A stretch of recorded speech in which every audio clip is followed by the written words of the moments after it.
Hi, this is Greg in Pensacola, Florida. I'd like to welcome you to my YouTube channel. Tonight is a quick update on the last year in videos that we've done, and also a channel update about what I plan to do moving forward for the next year.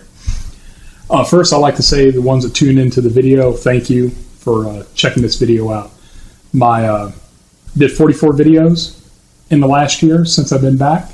I think that's a pretty good count. The videos have been a little slack over the last few months. I've been doing a lot of stuff school-wise, still in school and things like that, but I've also been doing a lot of stuff that I can't show on video because it's been either doing some prototype work for Kickstarters, doing some other Kickstarter prints for Kickstarters that haven't been announced yet and things like that. So I've actually done a bunch of printing stuff, but it's printing stuff that I can't really show because they're still working on Kickstarter ideas and whether they're going to launch one and things like that.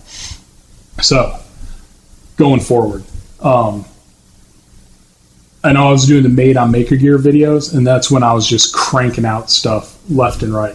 I'm still printing 40 plus hours a week on different items, but I wanted to take a different approach on it because people have said, hey, we'd like to see some of this stuff when it's finished. And I'm like, okay. Well, doing the Made on Maker Gear videos and then trying to also get a bunch of finished work into the same videos and with everything else that's going on is kind of tough.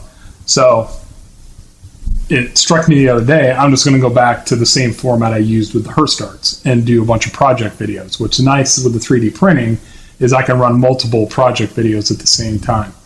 Basically, we're going to pick a 3D item on there. So let's say we're going to do some terrain on there, and I want to pick this piece right here from printablescenery.com, the Winterdale 2 Kickstarter, and this is the in. So I have some of this stuff printed already, but as we go forward, we're going to pick it, and then I'm going to print it and show you the setup, show you the STL files, show you everything else that goes with it. But for video's sake, let's say I'm going to choose this for the next project. So this is printed out. This comes from printablescenery.com. This is the in. It's a multi-piece, so it's got 3 different levels that make up this model, and they all sit together on top of each other. And so I thought, in the Herstarts, what I would do is I would start right at step 1, and we'd follow it all the way through to the end. And so there's no reason and there's no difference that I can't do that here. I take the model, I print the model, so instead of casting the model and having 2-3 weeks of casting videos and where I am with the casting, we're going to print it. So we'll do a little setup. I'll record some of the stuff on my computer screen. We'll put it up here, and then we'll go ahead and print it out. I'll record some of the printing, maybe put a short time-lapse video up of just, it printing so you can actually see it print on the Maker Gear. And then when we get done, we'll start getting this ready for an actual gaming table on there. So this is what one comes like looking off the printer. This is Brown eSun PLA Plus. This here was probably, I don't know, I'd say less than 50, probably about 15 hours worth of printing for the whole building on there. So now I want to take this building and get it tabletop ready. What I have next to me is one that is already done. Buddy of mine, he wanted some of the paint trays and things like that I've made, so he wanted some big ones so they hold a lot of stuff. So we did some trade. I do some 3D printing for him, and this guy can paint like no one's business. And so I said, hey, you want to do some of the tabletop terrain? So I just got this back last night. This is the Bridge House from printablescenery.com. This is the original Winterdale Kickstarter, and this is a finished piece that's ready to go. So it's the 2 halves on the top are glued together on there to make the one solid piece. And then I left these parts, open on the bottom. Now this is more, if it's RPG, I have a floor printed that I can put in here if I want, but this is more for War Machine, Warhammer, maybe some Frostgrave type tabletop scenery, or some, things like that. So I really don't need to stick my guys inside the house, but I do have the floor that I can put in there if I decide to do so. But this is finished house. I think it came out looking really good on there. So what I'm going to do is take my own right here and duplicate this process. Maybe not the exact same colors, but very similar to this because I like this look. I like how the stonework looks. I'm not sure how it's coming across with the camera, but there's different highlights on the stones down on the bottom. So this basically has the same thing. It's got that thatched roof. It's got stonework around the end. It's got a stable, so I can do some water effects maybe in the barrels over there. It's got some wood over here around the storage area, but I thought this came out really good. So we're going to make a project, print it, paint it to completion for the tabletop. That'll help me get some of this stuff all off the same, it's just come off the printer stage into a finished stage that I can move it out into my terrain ready boxes and be ready to go. Because if there's one thing anybody with a 3D printer knows, once you start printing, your desk space and everything disappears because you got prints all over it. You know, I happen to have the maker space in the back of the house, which is just full of this stuff right now. So bunch of fantasy terrain, bunch of modern terrain for Team Yankee. That's that tank game I showed you the other day. So we're going to do that. So that's the project videos. That's one project video. If I happen to print a bunch of stuff out that's doesn't need to be painted and stuff for a table ready, I'll put those in another made or maker gear video. I just started, I do dice trays all the time, and I just started experimenting printing in 2 colors. So this is my last dice tray. This is that's a Crick symbol from War Machine. I turned it into a 3D model, and I did a filament change during my print and was able to print a tray on there. So it's the first attempt I did at this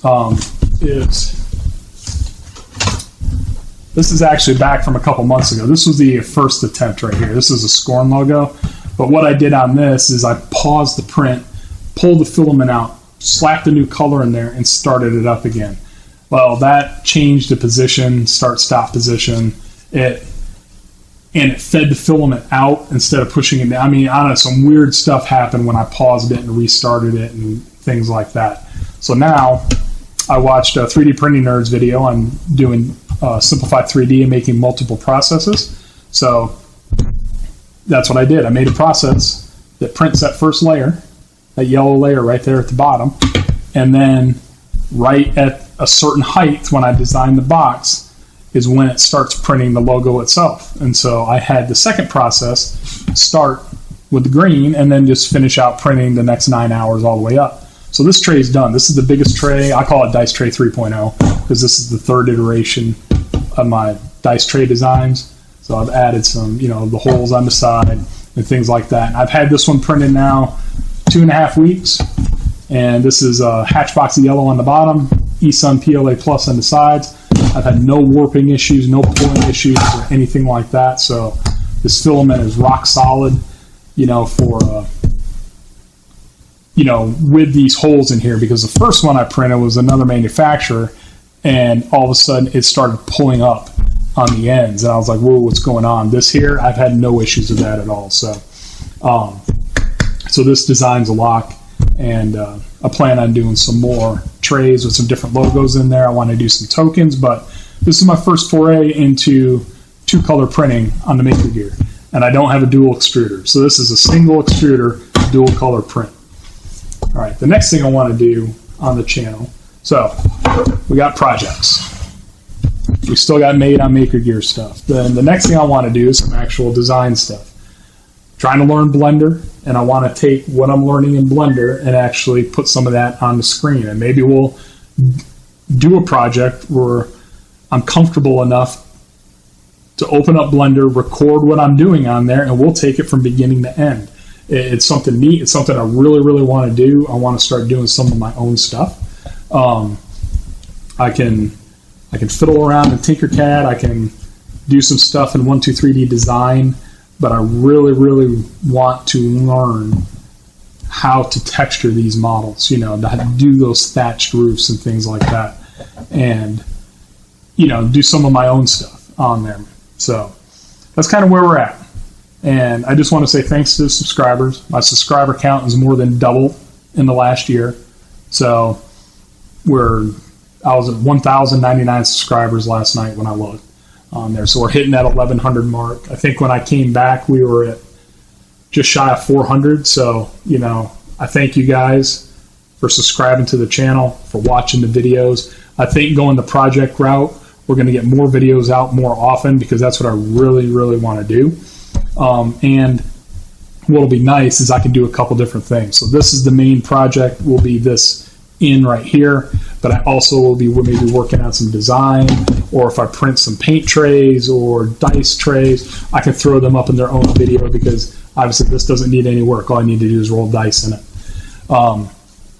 If I get any, there's some reviews I want to do. You know, I do Apocalypse Ruins, which is another PrintableScenery.com Kickstarter, just ended, and all the stuff is flooding in from that. So I want to be able to print that stuff and show you that also, and then work that into the projects that we're doing. True Tiles, Curafin and Wylock, they made those True Tile, the starter pack. I was probably one of the first customers because the second it launched, the Misha told me, I went and bought the pack on there. It's a really good design. It's really nice stuff. So I do want to print some of that and put it out here on the table. I like what they're doing with that. I'd like to do some of my own dungeon tiles. I have my own ideas for some of that stuff on there. Plus, it'll kind of teach me some fundamentals, I think, from doing that I can carry forward into everything else I'm doing. I want to move into tabletop terrain for 28 millimeter games, for 15 millimeter games, both modern and fantasy, and go like that. The World War II stuff, PrintableScenery.com's got a pretty good lock on that right now. I may be able to fiddle around and maybe make some other stuff, but for right now, the French townhouses, the trench system, everything like that looks tremendous. And for the Hertzstarts people that are wondering where did all my stuff go, it didn't go anywhere. It's all in the back. I have 250 pounds of Merlin's Magic back there. I have just shy of 60 molds. I will start rotating some of that back in. There is stuff back there, and I know this stuff just kind of makes itself on the printer. You know, you buy the files and do it. But there is, you know, a Gothic dungeon. There's stuff that I have the molds for back there that you just can't really replicate on here right now. Or if I had the design skills replicated, it's a lot of time. I mean, those molds are there. It will, you know, probably a couple projects a year, really. But, you know, on average, those projects took 3 to 4 months to complete anyway. So they're not, the Hertzstarts has never been a short project. So for right now, there's 225 pounds of Merlin's Magic back there, and we'll figure out what we're going to do with that. I definitely want to do the bridge because I need that bridge for some of the war games that I'm doing, and that bridge beats the 3D printed bridges I've seen so far, hands down. So I definitely need to make some bridges. So you'll see that'll probably be the first project with that. I've already got a bunch of it cast, and all I need to do is just start working on it. So we'll rotate that in. Again, can't say enough. I appreciate you guys subscribing to the channel. There's a lot of good channels out there. Maker's Muse, 3D Printing Nerd. There's some great design people on Thingiverse doing some really neat stuff. You know, support them, you know, so they keep making things.